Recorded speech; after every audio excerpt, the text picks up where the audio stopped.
started. It's week 33 of our Laboratory of Redemption Sunday gathering. Our topic for today is fearlessness, as it's been for the entire month of February. My name is Kayvon Hill. I will be starting off the meeting for us today to give a brief background of my adjuster story. I have been an adjuster for about 2 years now. Started back in 2021. Went on my first deployment in Minnesota, farm and ranch deployment, really hectic experience, going from renting cars out at Enterprise to taking on a new career path as an adjuster. This is a very broad industry. There's a lot of information to be learned. And, I didn't know what to expect when I got started in this industry. My friend and a part of 360, Major Adams, he is who introduced me to being an adjuster. And, Nice. everything that I knew was pretty much just what he told me. So, like we said, our topic of the month and today is fearlessness. So just taking that leap of faith and starting a new career that I had no idea what to expect, and just to hear the details of it as far as how much is being made, and the requirements of being an adjuster, traveling, going away from home. It was a lot that kind of sounded too good to be true, and not only to myself but also to like family members and friends. I had a lot of people around me who, when I told them that I was going to become an adjuster, they were saying things like I don't know, a lot of people, Same. that we, a lot of people have a scarcity mindset. They don't Hmm. believe that you can live a life of abundance. So when you introduce a new idea to them, like I did, as far as telling them that I was becoming an adjuster, if some people feel like your dreams are too big compared to what they believe that their dreams can be, they will try to, uh minimalize how big you can dream. So starting off as an adjuster, I was also battling internal things that I felt it might be too good to be true. A lot of times in my life, Hmm. I've been introduced to new things, and people have talked them up, and it's like, oh man, I get excited, and then when it comes down to it, it actually ends up being too good to be true. But you never Sometimes, go sometimes ahead. when you're explaining it to other people, it comes off like a little scammy. You just it Right. sounds so good. Like it just sounds Right. good. It definitely. And I tell people all the time, like my dad, he was in the military, and he's pretty much the type of guy where he wants like hardcore facts and details as far as like what am I doing? And when I was telling him, he kind of side-eyed me a little bit and was just like, all right, son, like, and then when I was waiting around for a deployment for a while, he was like, I don't know, son, it sounds like that's too good to be true. You might want to start looking into something else, get a job. And so that put a lot of fear into me, because it seemed as if, something that I had aspired to do, and something that I thought so highly of that I was going to get started with, it seemed like it actually was becoming too good to be true. And I started to have fear. And I was like, what if I do get a call and, I go out there and I don't perform? Or what if I fall off of a roof? Or, a lot of thoughts of fear, comes into your mind, because, when you're, introduced to a new opportunity and it's a big thing, of course fear is going to come in, because it's the unknown. It's change. Change is scary. So to tie my background as an adjuster into fearlessness, you know with all of those surrounding circumstances, I had to bet on myself. I had to put that fear to the side and still act on what I wanted to do. So with being fearless, like I mentioned before, it's not the absence of fear, it's acting with the presence of fear still being there, taking that leap of faith. That's a very common thing that people hear. So, you know, don't let fear stop you or hinder your growth and you taking on new things and changing your life.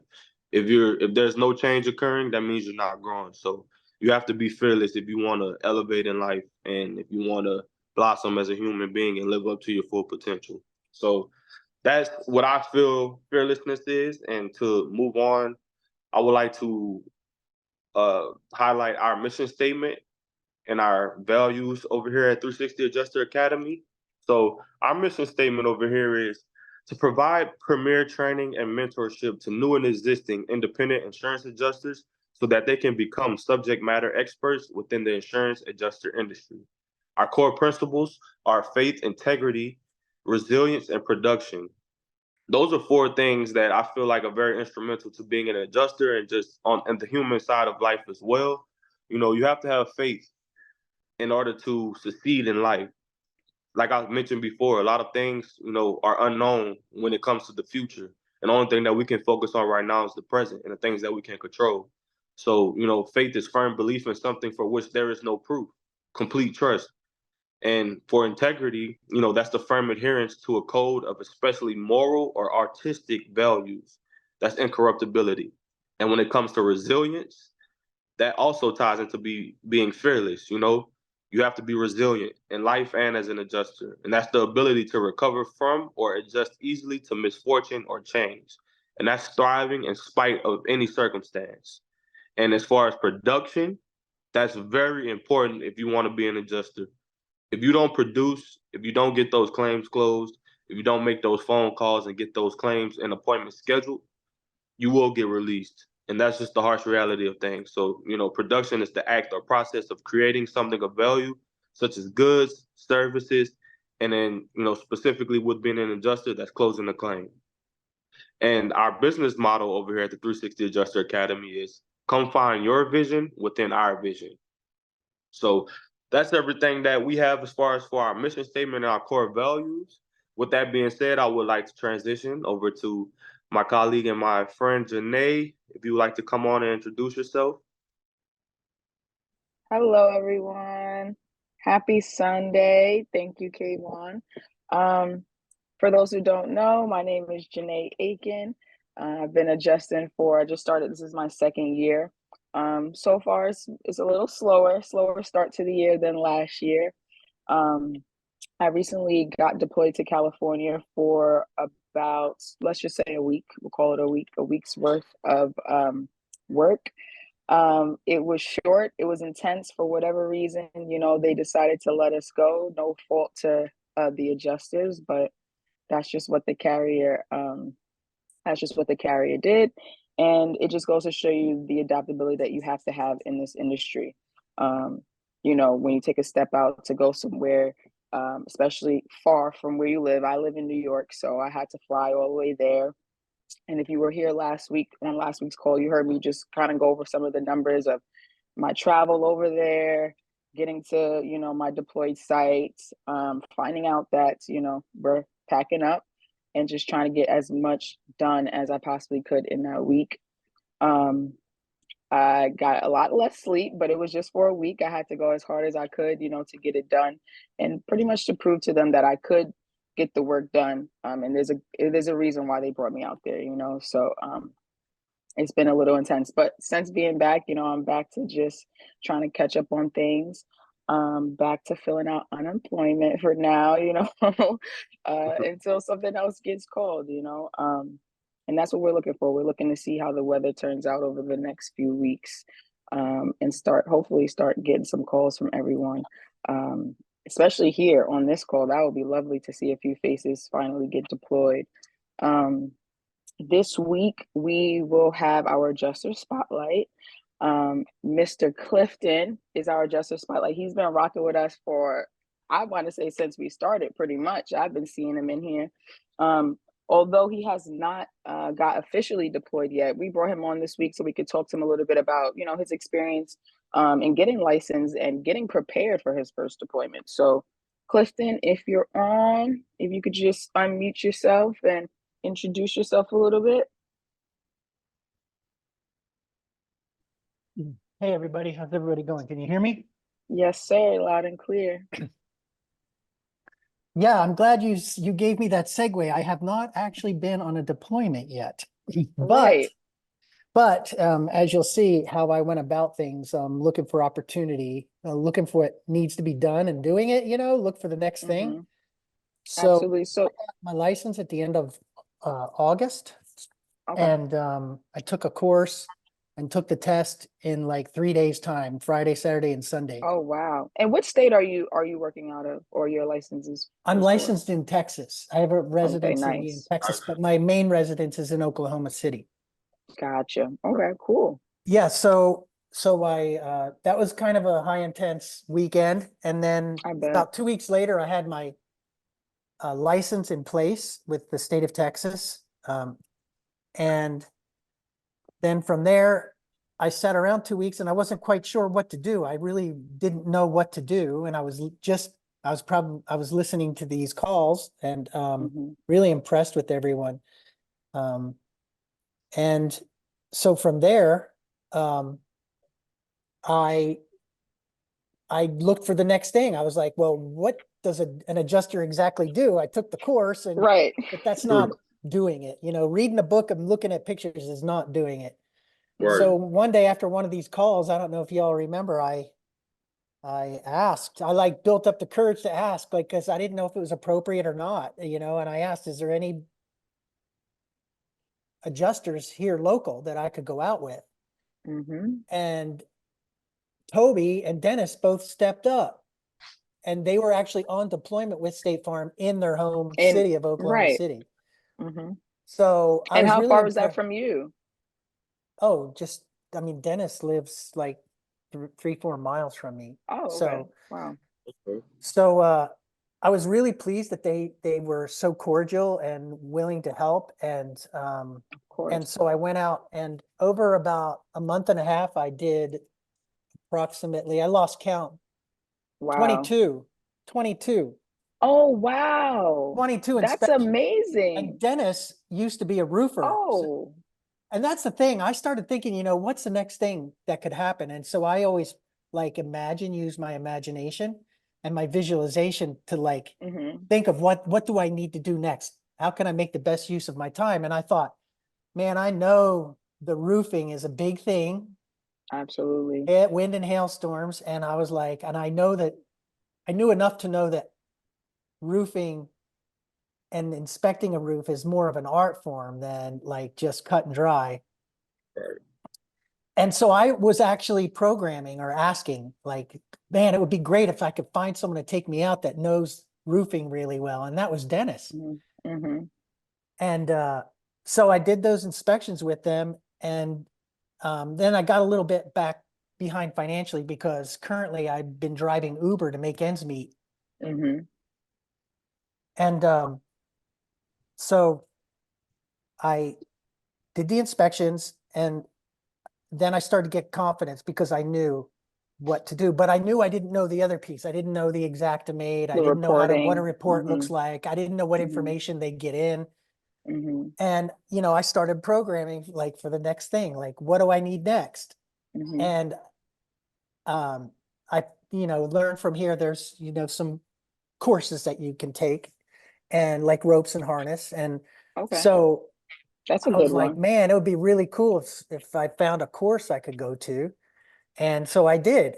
And that was the first week of February. I did beginning field adjusting.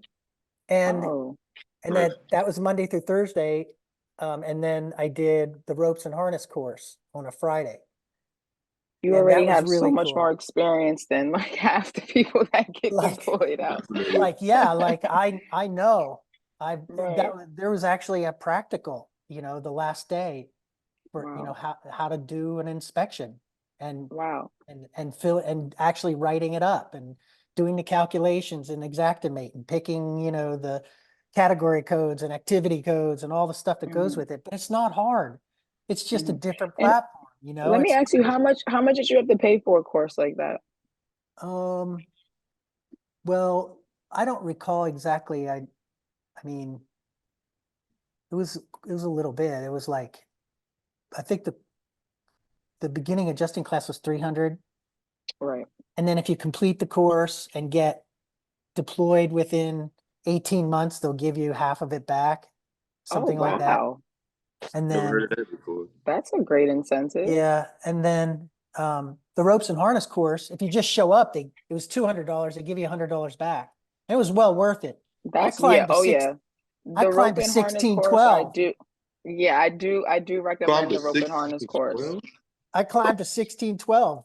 Yeah. Because for those who don't know, when you're on deployment and you're working component claims, Even if it's considered steep and you pull out that equipment, you'll get an extra $100-$200 depending on the carrier, just for Right. showing that you have that equipment out and that you are prepared to use it. They'll, give you an extra bonus for that. So that's great that you took that course. And then last week I just did Monday, Tuesday, and Wednesday, I did the desk.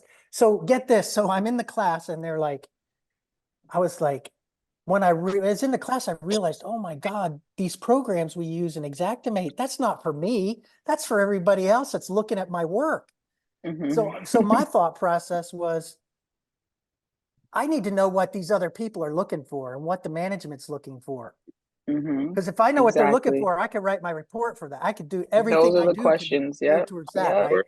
So I And started that's the thing you programming have to during the kind of class. figure Listen to out. this. During the class, I started programming and I'm like, this is like Tuesday of that first field class that was a week. And I'm like, I figured out, oh my God, this program is for everyone else. I need to know what they're looking for. I need to know how to speak to my audience. And I thought to myself, man, it would be really cool if they offered the class for free. And you know what happened? The next day, the head instructor offered it for free to the people in the class because we were so good. And it was the first time doing their Manifested it. desk adjusted class. Right. Yeah. So I got to go back and do it without any of the fees. Just, had to pick up my hotel and meals and stuff and to get down there to Dallas and back. But it was good. It was good. Yeah, that's a great opportunity. I know where I'm at. I know fairly what it takes, even though I haven't been deployed. And, I'm working on continuing practicing with Xactimate and so what's next for me? What's next, right? I'm going to take TWIA and okay, that's a good certification to get.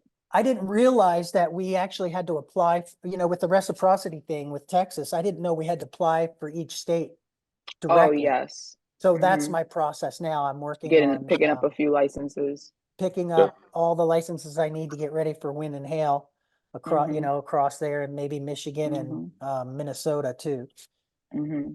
So that's where I'm you at. live in a good state for hail. Yeah. Oh, you're the best. Right. One of the best, right. So what I wanted to say though is, everyone I met in the classes, everyone on here on this call is just like people trying to be their best person, their best self. And that is so important today, and that's the one thing I would say to anyone on here. Everyone on this call is trying to be their true self, the best person they can be, and they're looking for ways to help other people. And it's just amazing. And I'm so happy and proud to be involved.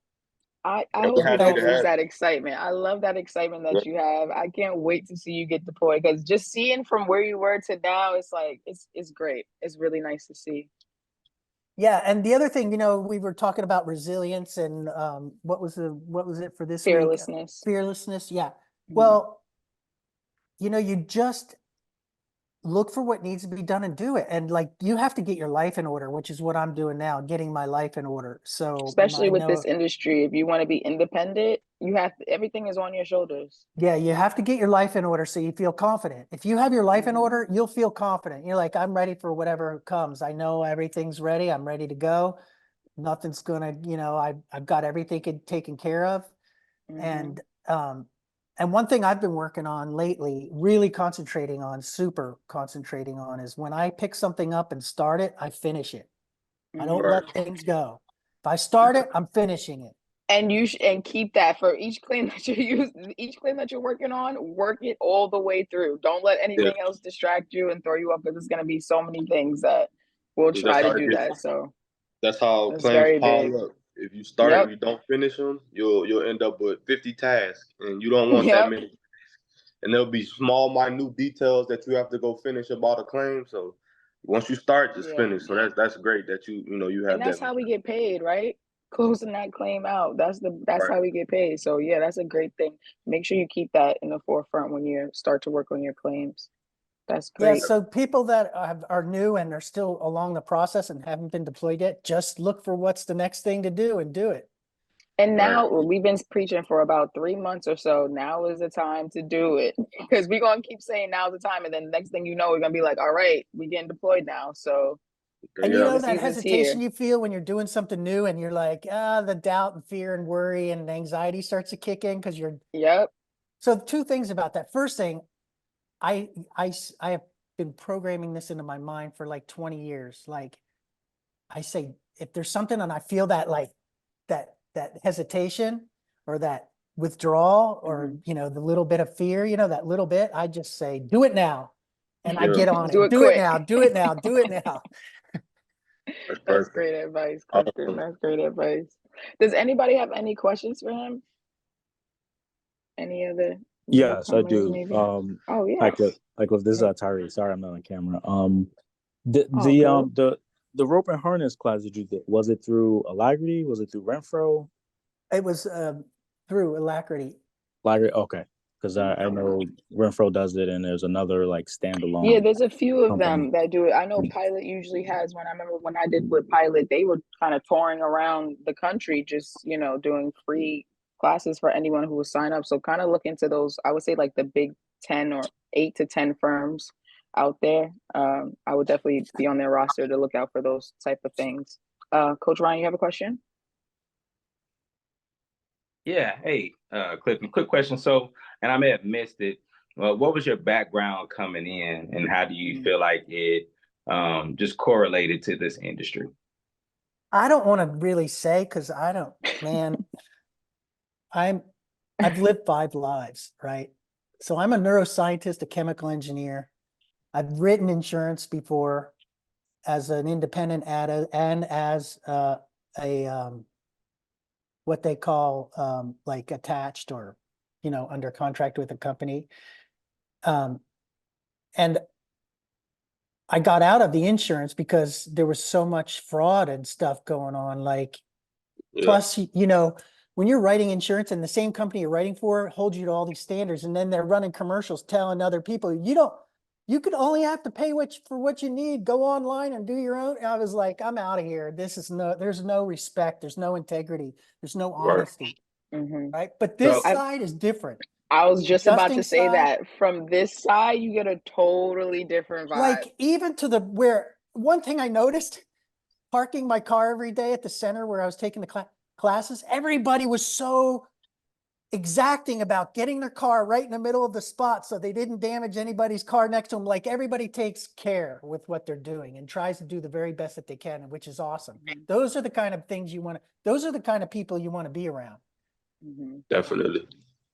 Yeah, Definitely. That's my favorite part. It feels like you're actually helping people out, especially when you're fighting for them. Oh, and man, I've been networking too. Like I don't know how many are on the call tonight, but I'm telling you, I got my list up to like 10, 12 people that I've shared this with. I text them and they're like, thank you. And just people will come in their own time. They don't, just because they didn't come this week or last week, I just keep sending them texts and they keep saying. We always say that if it's somebody you care about, tell them this information, please. Yeah. Life changing. Right.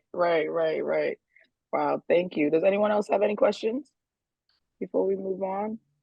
If you have any questions throughout the meeting, just feel free to drop them in the chat. We'll take care of them. Clifton, thank you. I can't wait to see the rest of your story. I really can't. It's been great watching. I just keep hearing about this $100,000 a month club. And I want some of those we all trying to make zeros. it. We all trying to make it. I want some of those significant zeros, man. Oh yeah, it's coming. We'll manifest. Yes, sir. Yes, sir. And a quick reminder for everyone in here, if you can, please fill out our feedback form for us. And also, if someone can please drop the links to our socials, you can stop by, give us a like, comment, and share on there. We truly appreciate it. So we truly appreciate that, Clifton. Like Janae said, I'm very excited to see, where your career goes as an adjuster. And it is very exciting because this time of the year is where things are about to take off. So hopefully we can get deployed together so we can push each other. Definitely. Definitely. I always love to go on competition. deployments with people that I know, and people that I've met over the time because it makes it easier. It helps you stay longer too. Definitely. Yeah. Definitely. Because you know that you're not in it by yourself, My first deployment, I was fortunate enough to go out there and I met a group of people in my training class or the onboarding class And from that onboarding class, we started a group chat. We stayed at an Airbnb together. It was like 15 people in the Airbnb. Oh, And to this wow. day, yeah, it was a lake Wow. house in That's Minnesota. crazy. And to this day, we still have a group chat that we text in. They send memes, they send deployments, like, and the age difference is from probably like 68 down to 21. And it's like a family now. And we all started our first deployment together. So it's always beautiful to go on a deployment with, with a group of people that, you're not in it by yourself. It's a sense of community. Because if I would have went on a deployment by myself my first time and I was at a hotel by myself, I probably wouldn't still be an adjuster right now because I would have thought, man, I don't know what I'm doing. I can't do this. But when you see other people struggling the same way that you are, okay, this is a part of the game. So, give yourself some grace and understand that with time. You know what? That brings up something I wanted to say. This is really cool. So the one thing that I really got from all the instructors, like if you have, they actually said this, like if all the instructors went out on a deployment and scoped and estimated the same thing, they'd all come up with different answers. All of Right. them. No, and they kept saying over and over, nobody knows everything. Right. And it's really part of a team environment. Like you're working with your managers and people that you're working with to lean on and bounce ideas off and figure out what's, the best practices, what's the best way to do it, what's the quickest way to do it. Right. And make it your way, because like on every deployment that I've went on, different managers will give you different answers. Different people want things done in a certain type of way. So it's like, That as is long as very you important right there. Yes. just figure out That's a very good point. what not to do. But when someone tells you what to do, it's going to be different ways that they tell you to do it. But as Yep. long as you know what not to do, you're fine. But Agreed. yes. So okay, we appreciate that so much, Clifton. Like we said, we're excited to see where your story goes. Almost Absolutely. that Can't time, wait. like I said, it's this close. So with that being said, we are going to go ahead and transition over to our guest speaker, Mr. Donnell Johns. Hope I said that correctly. Yes, sir. Yes, he is the founder of Veterans Growing America. He is a U.S. Army Command Sergeant Major, retired, and he is going to come on and give us some great information today. We're very excited about having him on. If you would like to come on. How we doing? How we doing? Doing Donnell. Yes, sir. Doing good. Look, first and foremost, I don't know if y'all can see this, but I got 3 pages of notes just by sitting in the beginning of this meeting. And I just want to say that I'm thoroughly impressed with this entire group for so many reasons, right? Like he said, I'm a retired Command Sergeant Major. I did over 26 years in the military. And every team that I was on, they had a historical amount of success. And the reason why is because of everything that you guys talked about. This meeting started with the mission, the vision, the values, and the goals of this organization. And when you start off with that and everybody knows exactly what their role is in the goal, it's easier to achieve success. I look at success like jumping in the car every day. I'm just going to give you an example of the success that you guys achieve on a daily basis that you really don't even realize that you're doing. And Clifton hit on a lot of it, but when you jump in your car, when you put that address into your GPS and it takes you to the destination where you're going, there is no success that has a straight line. Whenever you put that information in your GPS, it's going to take you all the way around. And sometimes the furthest route is how you achieve success. I use Waze. Whenever I put an address in Waze, it takes me several different directions to get to that destination almost on a daily basis. And it could be the same destination, but it takes me around whatever issues and obstacles are out there. You guys were talking about when you go on a deployment and you're meeting with different supervisors, and those supervisors have different ways of doing business, right? Well, there's several different ways and different paths on how you can achieve success. And if you think about when you jump in your car and you put that information in your GPS, as long as you know what the goal is, you can figure out how to get around those different issues when it comes to success. And it's almost like a fearlessness, right? Because you know where you're going. And that's what fear, does to you. It paralyzes you if you don't know where you're going and you're going to be stuck in a place. But if you understand your mission, your vision, your value, and the customer that you're taking care of, you will achieve success. I'm going to talk about a couple of things that I heard when you guys started talking about. The first thing that I heard was integrity. And that stood out to me big time, because with integrity, you know exactly what you're doing. You know the right things to do. You know how to do it. And you're making sure that those that are around you, you hold them accountable. That is a number one key to your success as an adjuster or as a human being or as an adult in this world. If you have that level of integrity and you do the right thing, there's nothing that can stop you. You will stay a part of this organization for a long period of time. However, there's another piece to your success, which really you guys touched on big time. At the end of it, he said, if you don't hit your production, unfortunately, you have to leave, right? Isn't that what, I don't remember his name, but the guy in the A's hat, how you say your name? Kayvon Hill. Kayvon said, if you do not hit your production, you got to leave. So I'm gonna tell you a little bit of a story about me. So when I joined the military, I joined the active duty. And I'm gonna tell you the active duty is probably one of the safest things, because they give you a date that you start and the date that you end. You can mess up anywhere in between there, and the military's job is to make sure that they keep you right. Well, at the 10-year mark, I decided to become a recruiter for the Army National Guard. Well, the Army National Guard, the recruiters for the Army National Guard was based on production. And if you didn't hit your production, you could be fired. And so when I got out at the 10-year mark, I had met my wife and my son, and my wife was pregnant with my son. And I decided to take a job where my production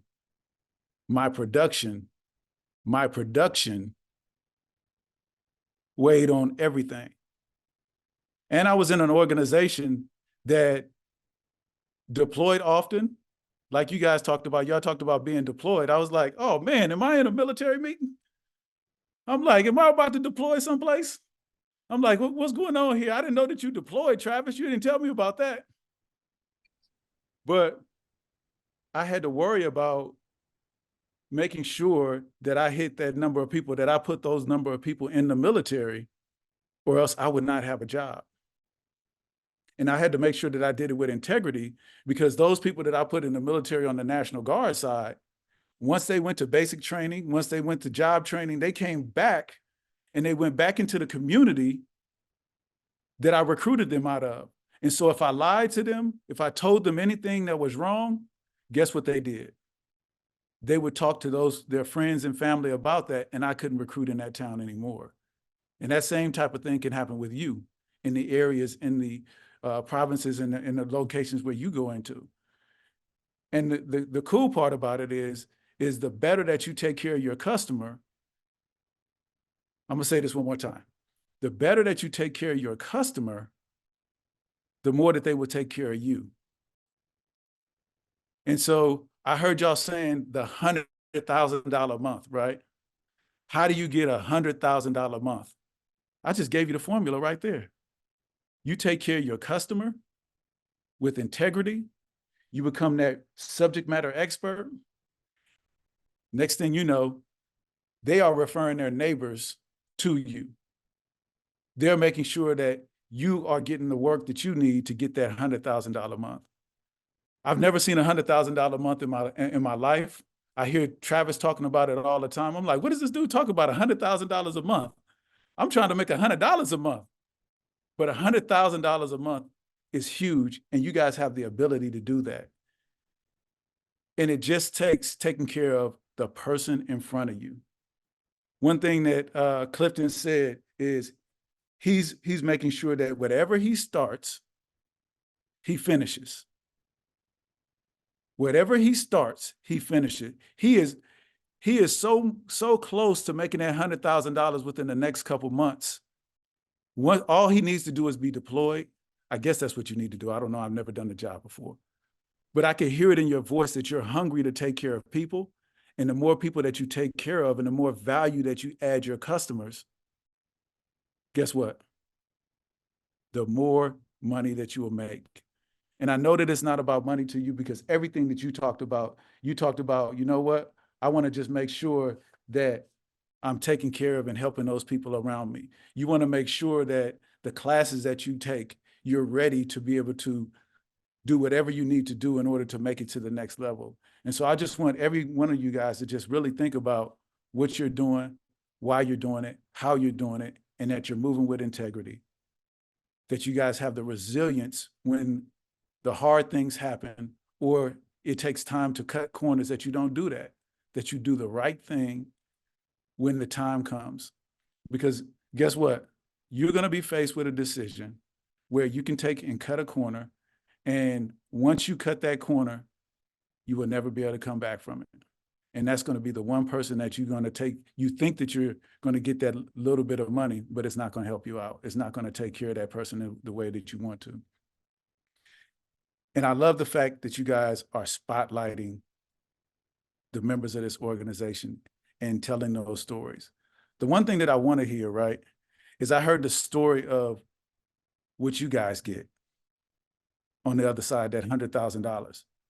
But what is it? Give me a story, and I need somebody to come off mute. Give me a story of the family that you're taking care of and how that, whatever role that you did, that you played into, tell me that story about how you made their lives better. Can I hear one of those stories? I could tell a story about that. Oh, go ahead. Go ahead, bro. I'll go after you. Go ahead. Specifically for myself, I'm from New Orleans, Louisiana. I grew up in a very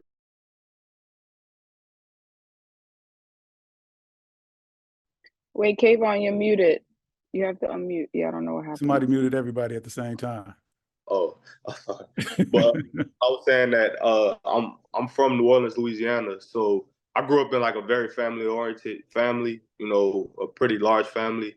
And I grew up in a type of family where, you know, it was community-based. You know, if a family member needed something, it was always going to be provided, you know. So with that upbringing, once I, you know, started as an adjuster and I started to, you know, make six figures in a year, you know, there's nothing that a family member couldn't have called and asked me for. Now, yes, I would be very selective with allowing people to misuse me, because people know the type of heart that I have.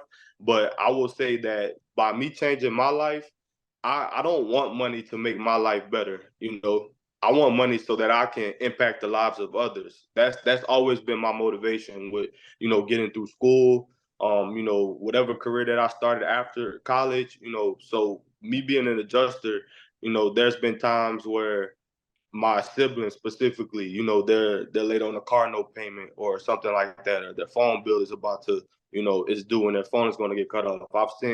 I can show cash apps in the deep into the thousands where I've sent money, you know, and, you know, just taking care of like my little cousins. I have little cousins as well that, you know, they're teenagers, stuff like that. You know, my great aunts, they call my phone, my uncles. So I will say that my life changed in a major way, but also the way that I've been able to impact the lives of others in my family has changed as well. Because I will say, of course, I've spent a lot of money on myself, but I haven't really bought myself a lot of things. I've spent more money on sending money to, you know, other family members more than I've done for myself, outside of, you know, just the expenses of living. But, you know, being an adjuster, like you said, it's not all about the money just for my personal, you know, gratification.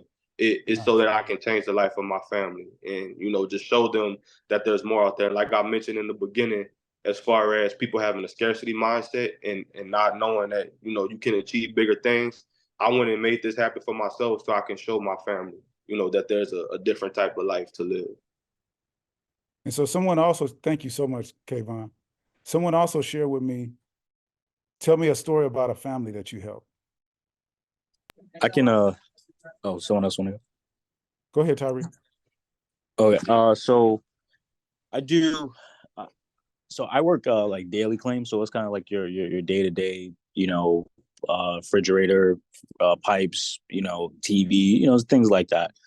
So I went to a home, and their basement had got flooded, and it was a finished basement, really huge basement, bar, many closets, rooms there. So a lot of things was just destroyed and damaged. And every time I go in anyone's home, I have the same thought, no matter where it is, what type of home, how big. But the homeowner, you know, he was kind of telling me like, hey, you know, so where the water comes in from like outside, it's not, you know, it's not covered. So I know that. So he's explaining it to me and everything. And, you know, I was like, hey, you know, can I see your policy? So I looked at their policy, and they had coverage for the type of loss that it was. And I was, you know, going through like some of the photos and the information that they had provided me. And, you know, I just kind of explained to them, you know, I can't really talk too much about, like to them, to the homeowner, they can't talk too much about the, like their, what's covered and what's not.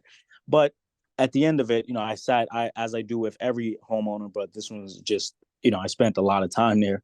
But I just sat down and just explained to them. I said, hey, you know, this is what's going on. This is what I see. You know, I'm gonna, you know, submit this up for a review. And I just gave them a little bit of extra to, you know, better, you know, help them in the future regarding, you know, their home and things like that. And I'll say, granted that, you know, I've been told by some peers of mine, people that have been in the industry for a long time, that some of the things that I do, some of the conversations I have, maybe I shouldn't have those conversations. And, you know, I'm starting to kind of learn a little bit. But one thing I do say is that, you know, I'm gonna be a little bit more selective about the things that I say, but I always say that, you know, God has me, you know, and if I say something or do something that's going to, you know, jeopardize myself because I'm trying to help the homeowner, then I'll leave it in God's hands. So that family was like really appreciative of, like, you know, the time that I spent with them, you know, giving them some information that could help them in the future. And, you know, they ended up getting covered. But they were really just thankful, you know, for, you know, the time that I spent. And that's how I try to leave on every inspection, is just to, you know, make sure that I kind of give a little bit more, and just leave the rest in God's hands, because I come from banking, and I don't know what it is. I just like helping people. And I'm in a good situation for myself that, you know, I'm not going to jeopardize my job or jeopardize my career. But if I can give a little bit more to help somebody, I will definitely do that. And I'll just say, hey, God will put me in the right place, and I'll leave it from there. No, thank you for that. And the reason why I ask these questions is twofold. Number one, thank you, Kayvon, for telling me why you do what you do, because I understand, you know, we have to have a reason why we do what we do. And then Tyree talked to us about the families that he's helping and why he went the extra mile to be able to take care of that person, even though he's there to support the insurance company. And so you guys got to do what you need to do for yourselves. When you got into this role, you're in here to basically support in your goal, and also support in the goal of the organization, and then also take care of your customer. And so in doing that, you have to do it in a way that's fearless. You have to do it in a way that's taking care of the entire organization. And I just want to commend Travis for creating, you know, an organization like this and a team like this, because through his leadership, you guys are going to be tremendously successful. And I already hear it in every last one of your voices. And so I just want to say thank you for inviting me to this meeting. I want to wrap it up here by saying continue to do what you do, understand your mission, understand your vision, understand your values, and be that subject matter expert that you guys know how to be. You guys have everything that you need in order to be successful. Do it in a way with integrity, with knowledge, with making sure that you hit your production, and just have a great time doing the job, because when you're having a good time, those people around you will have a good time with you. And you guys have an amazing, amazing job to be able to take care of people in so many different ways. And I'm just thoroughly impressed. So thank you for having me. My name is Donnell Johns. I'm the founder and CEO of Veterans Growing America. And here's something cool. Our motto is, we're in business for ourselves, but not by ourselves. And so what we do is we help veteran entrepreneurs start businesses. However, they're in business for themselves, but not by themselves, just like your organization. You guys are doing it as a team with integrity and doing it in such a way that it takes care of you and your goals, the organization's goals, and the people and the customers that you serve. Great job. Y'all have a wonderful evening. Donnell, hey man, I'm so Thank you. I'm so proud of this guy, man. To watch him from where he's been a few months back to where he is now. He actually is being featured on PBS. The camera crews Oh, wow. at his house, special. Wow. Like he hadn't talked about that, but absolutely at his house with his wife getting followed. It's amazing. Also, too, he's on CNN, Fox News. He's a big deal, but he's not gonna say it. He's a really, really, really big deal. He had Congress at his house, at his facility. Was that last week? Congress was there. Yeah, Whatever that week. was. Yeah. Wow. Look at him. Yeah, that's it. Yeah, it was there. That's a big, big deal. And what's really cool about him is like he's seeking out mentorship.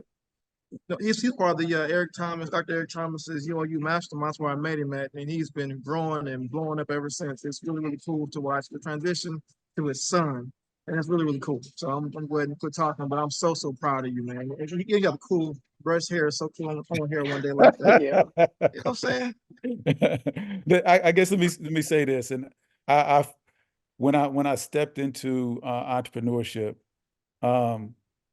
Clifton, everything that you were saying resonated with me. So when I got out of the military and I stepped into entrepreneurship, it felt like I was stepping out on a diving board that was 500 feet in the air, you know, and there was no water in the pool that I was going to jump into. That's how I felt. But I did it scared, right? I did it fearlessly. And I just said, you know what? What's the worst that could happen, right? I'm a retired command sergeant major. I get my retirement pay, I get my disability pay, and then I get all it. So what I'm doing is not for me. What I'm doing is to help out those people around me. And so in doing that, the doors that Travis was talking about opened up for me. I didn't call Congress to come to my store. They called me. I didn't call PBS to get on their television show. They called me. The only person that I called, right, to be a part of it was Eric Thomas's mentorship program. And I wanted to be a part of the mastermind because I wanted to be a part of like-minded entrepreneurs like Travis. Because if I'm around that positive energy and people that are going in the same, growing in the same boat as I am on a daily basis, I know that I could get better. I know that there is no stupid question. The only stupid question that's out there is the question that goes unasked. And I'm not afraid to do that. I mean, I've been to war twice. What are you going to do to me? Nothing, right? What's going to happen? Nothing. I've been attacked. I've been all kind of stuff. Nothing is going to happen to me. And if it does, that's okay. That's in God's will. But I just go out there every day and do the best that I can for my customers, for those people that I serve. And guess what? I may not have $100,000 a month, right? I haven't hit that part yet. I'm gonna hit it one day. But pretty soon, when I take care of more people, that will happen for us. And I'm okay with that. And I'm okay with that. And just be the best you. Seek out the knowledge that you need in order to be successful. Do everything that you can to learn and grow on a daily basis. Just take one step at a time. I tell my people all the time, learn 1%, 1%, get better 1% per day. In 100 days, you'll be 100% better, and then start all over again. That's the way that we make it happen. And you guys are a part of an amazing team. I already know the success that is happening in here. I already heard it. A year from now, I can tell you where you guys are going to be, already based off of the conversations that I heard already. So thank you, Travis.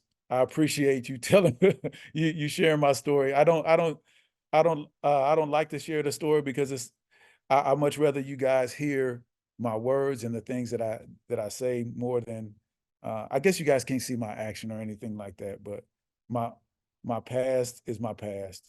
And I just try to use my past in order to help me in my future. Thank That's you, good. man. We like that. Thank you. Thank We you, truly sir. appreciate that. Catch you in the Thank you. morning. Yes, sir. Does anyone have any questions for Mr. Johns before he goes? Nobody. All right. I do have a Oh, question, Mr. yes, Johns. sir. I kind of briefly looked at the website to kind of see what you do, and it was different than what I thought. But I had a no, meaning that. So I had a question though, because for me, I'm kind of like a connector, and I'm not saying it as like a brag or anything, but I always try to find ways of, how I can connect people to opportunities that I may know of, or in how can they benefit from it. So it's not adjusting, and I don't want to take it too far away from adjusting, but I can even I actually put my number in the chat if you maybe want to give me a call when you have some time, and we could speak and discuss about it. Yeah, absolutely. I can put Okay. my number right here in the. I mean, I'll give you mine just so because you can call me anytime. I just don't want to disturb you regarding what you're doing. So Okay, whenever you have time, Go ahead. I was putting in the chat. Okay, it's 862. Okay, yeah, in the chat is fine. In the chat is fine. I'm sorry. Okay. So when he went to my website, when people hear veterans, right? They probably hear combat related stuff or PTSD, suicide, and homelessness. We don't do that. What we do is we have a veteran marketplace where veterans can sell their products or services at our store. So one of the things that you guys talked about on this call was the difference between theory and execution of theory. So when Clifton talked about when he was in school, he learned about the adjusting and what should be done. And then when he left school, he realized that, oh my goodness, this is totally different than what I thought.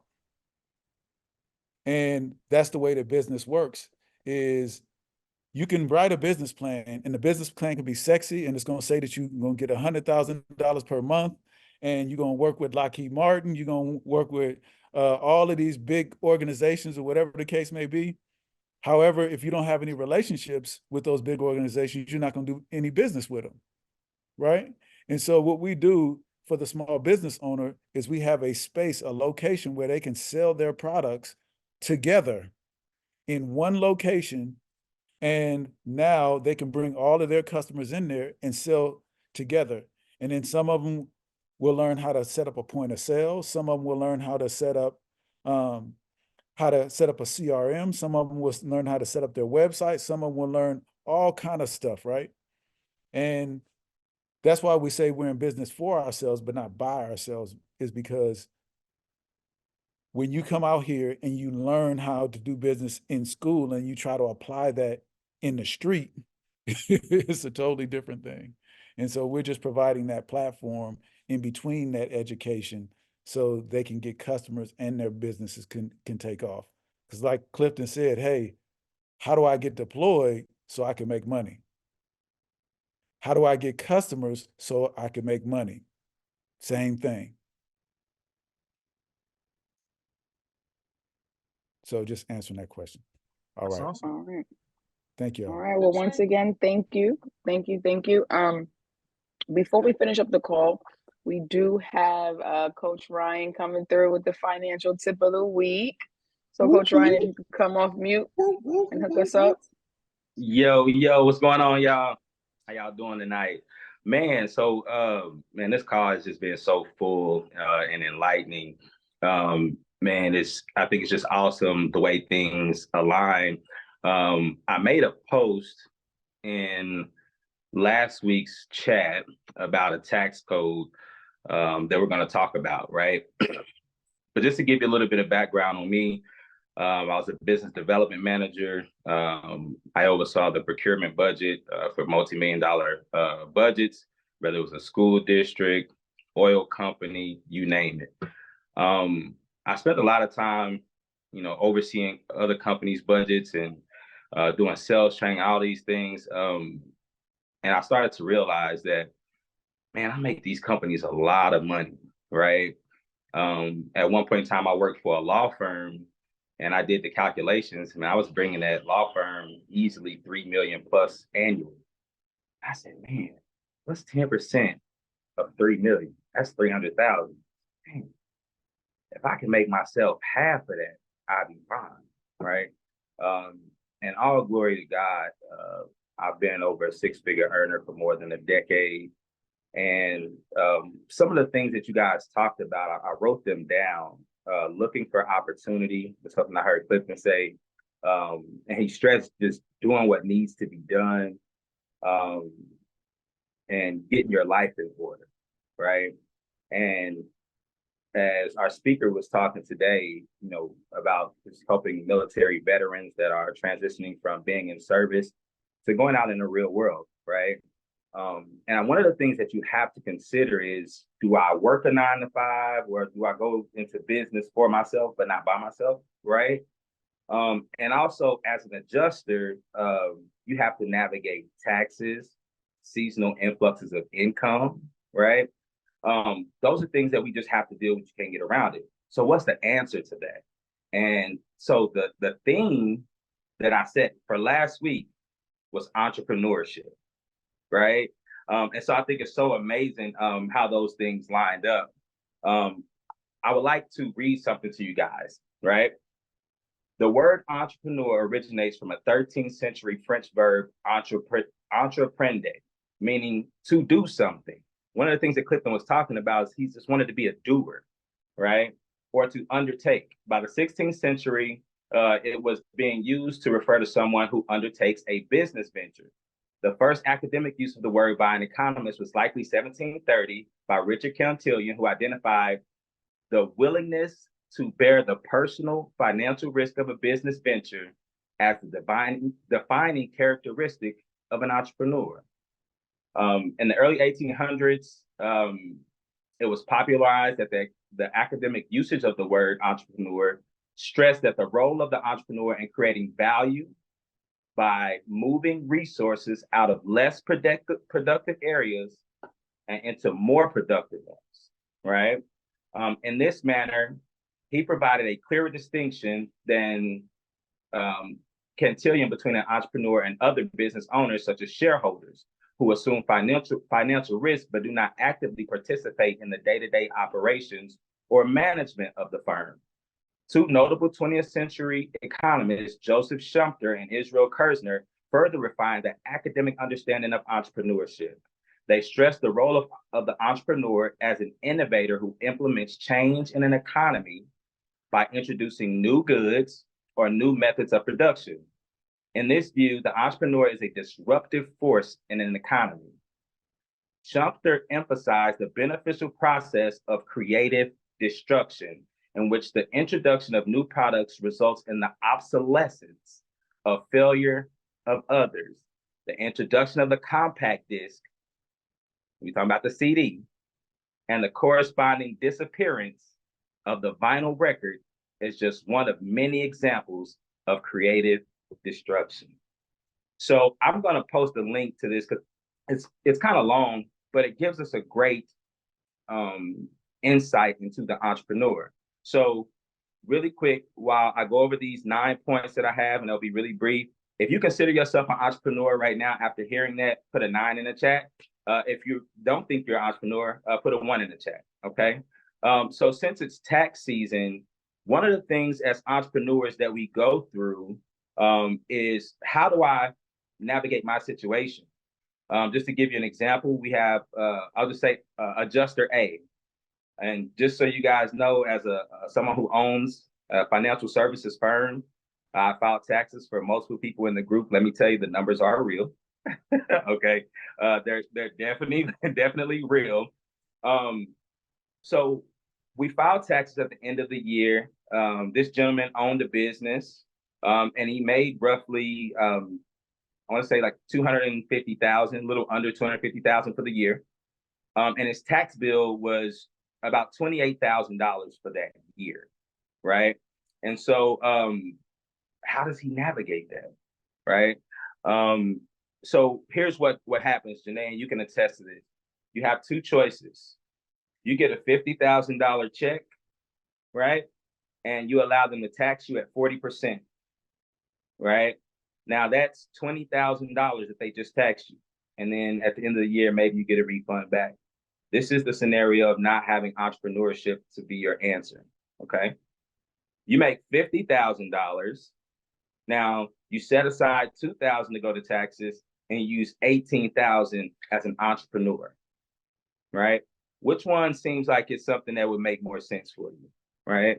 Now, we're going to talk about a call to action. Now, this is whether you've already been on deployment or you are getting ready to go on deployment. What's the call to action? Or you're someone that's leaving the military and you're trying to make that decision. There's got to be a call to action on how we navigate, entrepreneurship by benefiting from tax season, okay? So the call to action first is to establish your self-employment status. Now, establishing your self-employment status is something as small as just getting your EIN, whether it's a sole proprietorship, an S corp, you name it, you need to establish your self-employment status. This is going to allow you to claim ordinary expenses. Now, I'm going to read something to you guys. It's really short. There's a specific code that allows a deduction for all the ordinary and necessary expenses paid or incurred during the taxable year in carrying on any trade or business. You want to start getting your cell phone bill taken care of, your meals, all of your travel, your business attire, every expense you name, that's the tax code for it. So you drive yourself to deployment and you eat and you do all these things, but are we really going to claim that? So that's step one, is setting up your self-employment status. Number two, file taxes with a Schedule C, okay? Now, we talked about entrepreneurship. If you don't have a Schedule C on your taxes, you're not considered an entrepreneur. Just plain and simple, okay? What this is going to do for you is this begins the 2-year proof of income requirement for almost all business funding, but 100% of all business real estate funding.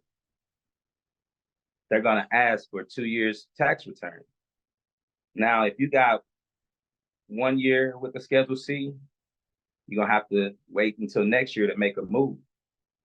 So would we want to go ahead and get a schedule? You can have a non-income producing business on your Schedule C just to get a free year of meeting that requirement, right?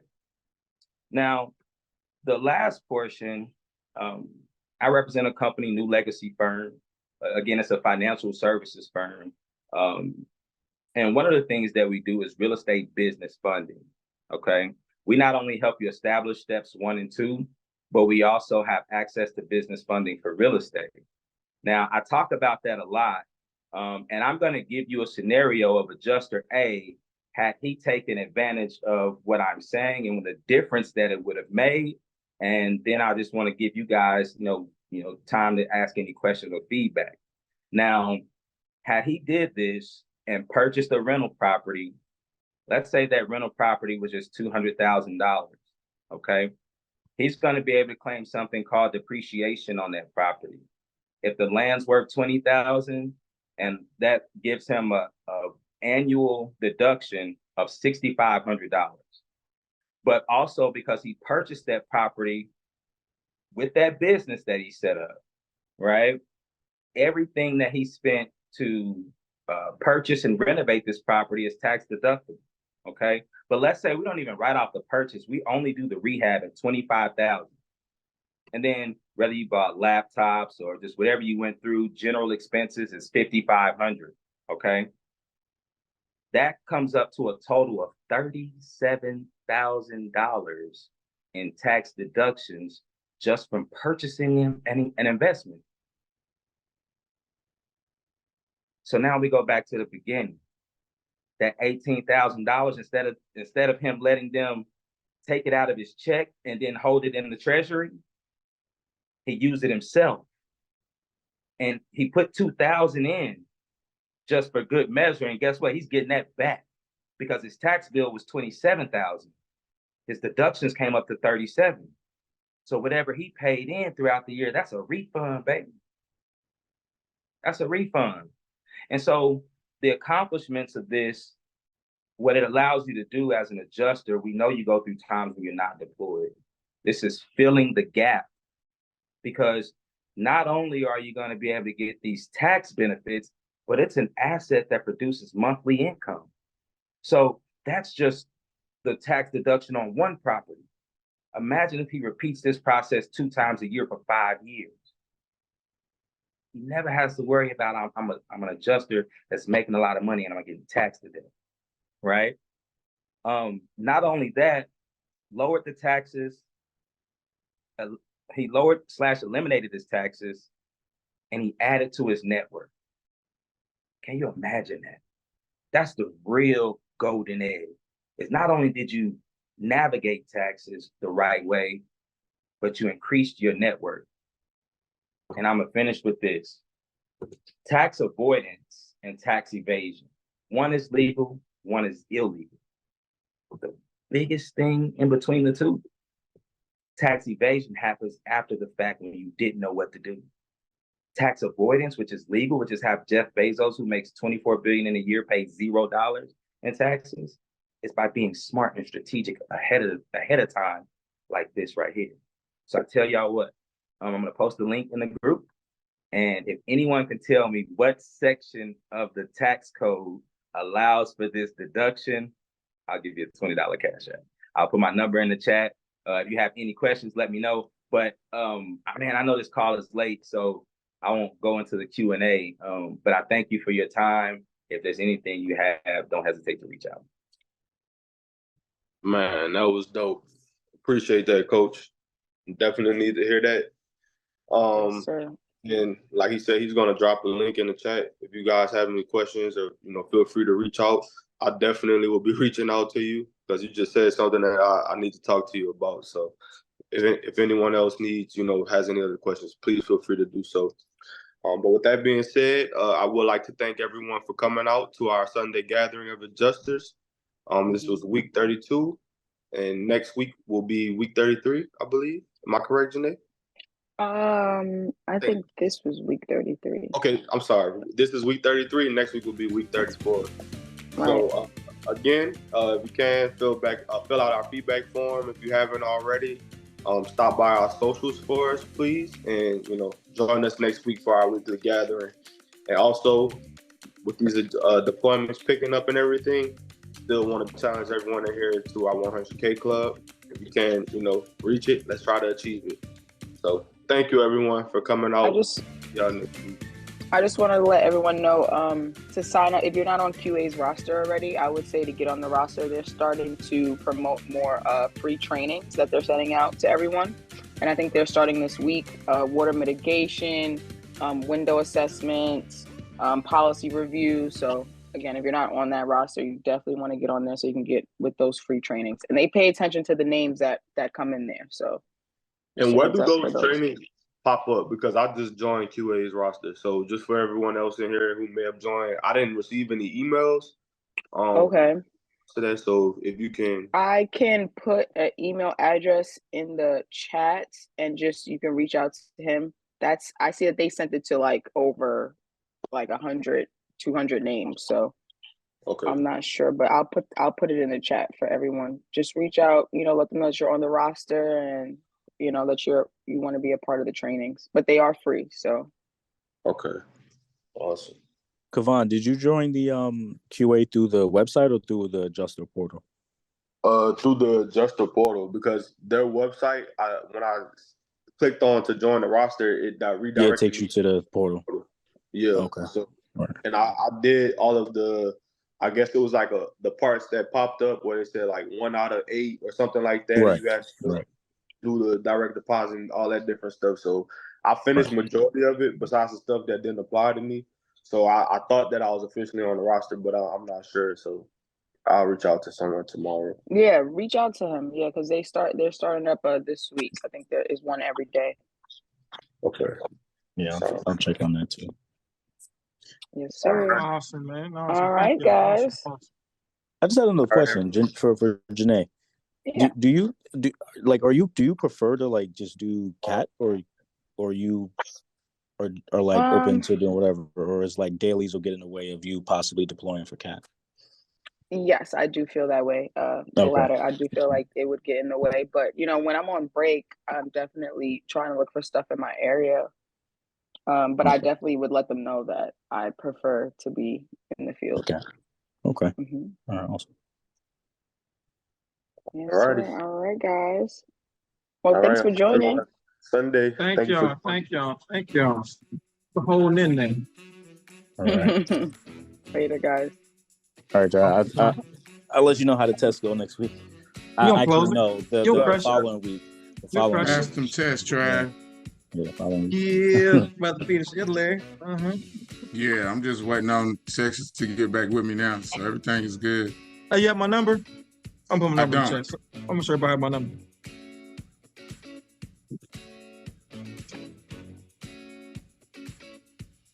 Everybody got it? You ain't got it? Hit me up. All right. Yeah. Good night, y'all. Rick. All right. Hey, Rick, All man. right. Good night, Ricky. Hey, man. All right. Peace. Hey, man. Yeah. So, Trav, are you working claims out there or not? Am I what? Are you working claims out there? Well, right now, I'm hanging out right now.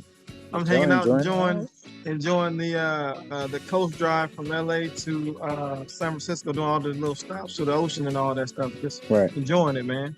Okay, yeah, man. Why not? In Cali, man, the weather out there is always nice.